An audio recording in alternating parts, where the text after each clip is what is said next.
എന്തെങ്കിലുമൊക്കെ ആഘോഷങ്ങളൊക്കെ വരുമ്പോഴോ അല്ലെങ്കിൽ നമുക്കിച്ചിരി ചിക്കൻ്റെ ഐറ്റംസ് കഴിക്കണമെന്നുള്ള തോന്നലൊക്കെ വരുമ്പോഴോ അതിനി കറി വെച്ചായാലും അതുപോലെ തന്നെ വറുത്തായാലും കഴിക്കണമെന്നൊക്കെ തോന്നുമ്പോൾ നേരെ ഒന്ന് ടൗണിലോട്ട് ഇറങ്ങും.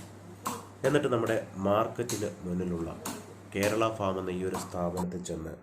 കണ്ണും പൂട്ടി ചിക്കൻ അങ്ങ് ഓർഡർ ചെയ്യും. ഇങ്ങനെ കണ്ണും പൂട്ടി ചിക്കൻ ഓർഡർ ചെയ്യാനുള്ള പ്രധാന കാരണങ്ങളിലൊന്ന് ഈ ഒരു സ്ഥാപനത്തിൽ അല്ലെങ്കിൽ ഇവരുടെ ഫാമിൽ തന്നെ വളർത്തിയെടുക്കുന്ന കോഴികളുടെ ഇറച്ചിയാണ് കേരള ഫാം എന്ന ഈ ഒരു സ്ഥാപനത്തിൽ വിൽക്കുന്നത്. അപ്പോൾ നമുക്ക് വിശ്വസിച്ച് വാങ്ങി കഴിക്കാവുന്ന ഈ ചിക്കൻ നമുക്ക് വറുക്കാൻ വേണ്ടി ആവശ്യത്തിന് വാങ്ങിച്ചുകൊണ്ട് വന്ന് നല്ല രീതിയിൽ കഴുകി വൃത്തിയാക്കി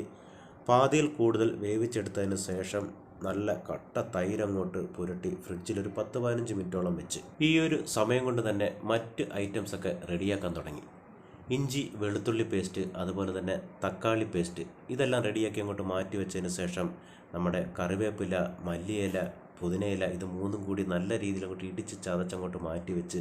ഫ്രിഡ്ജിൽ നിന്ന് നമ്മുടെ ചിക്കൻ ഇങ്ങോട്ട് എടുത്ത് അതിനുശേഷം നമ്മുടെ പൊടി ഐറ്റംസ് മുളക് പൊടി, മഞ്ഞൾപ്പൊടി, കുരുമുളക് പൊടി, ചിക്കൻ മസാല, പിന്നീട് ഈ പേസ്റ്റ് ഐറ്റംസും അതുപോലെ തന്നെ ചതച്ച് വെച്ച ഐറ്റംസും എല്ലായിടും ചേർത്തതിന് ശേഷം ഇതിരി പച്ച മല്ലിയിലയോടെ ഇട്ട് പിന്നെ ആവശ്യത്തിനെന്ന് തോന്നുന്ന രീതിയിൽ ഉപ്പും ചേർത്തതിന് ശേഷമാണ് ഈ ഐറ്റംസ് എല്ലായിടും ചേർത്ത് നല്ല രീതിയിൽ അങ്ങോട്ട് ഇളക്കി നല്ല പേസ്റ്റ് പരുവാക്കി. എന്നിട്ട് നമ്മുടെ ചിക്കൻ്റെ ഒരു ലെഗ് പീസ് അങ്ങോട്ട് എടുത്ത് ഈ പേസ്റ്റ് പരുവത്തിലുള്ള ഗ്രേവി ഉണ്ടല്ലോ നല്ല രീതിയിൽ അങ്ങോട്ട് മസാല പരട്ടി റെഡിയാക്കി കൊണ്ട് വെച്ച്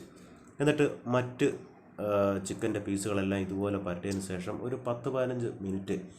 ഈ നമ്മുടെ ഈ ഗ്രേവി അല്ലെങ്കിൽ ഈ പേസ്റ്റൊക്കെ ഒന്ന് നല്ല രീതിയിൽ പിടിക്കാൻ വെച്ചതിന് ശേഷമാണ് നല്ല തിളച്ചെണ്ണയിലേക്ക് നമ്മുടെ ചിക്കൻ്റെ ലെഗ് പീസ് അങ്ങോട്ട് വറുക്കാനിട്ടത്. അപ്പോൾ നേരത്തെ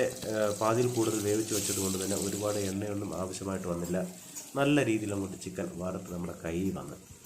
എന്നിട്ട് നമ്മുടെ ഇച്ചിരി സവാള അരിഞ്ഞത് ഇങ്ങോട്ട് ഇട്ടതിന് ശേഷമാണ് ഇതിലൊരു പീസ് എടുത്ത് നമ്മുടെ ചോറിലോട്ട് വെച്ച് അതിൽ നിന്നൊരു പീസ് അങ്ങോട്ട് ഇളക്കി നല്ല സവാള അങ്ങോട്ട് ചേർത്ത് പിടിച്ചപ്പോൾ ഉണ്ടാക്കി ഇട്ടു.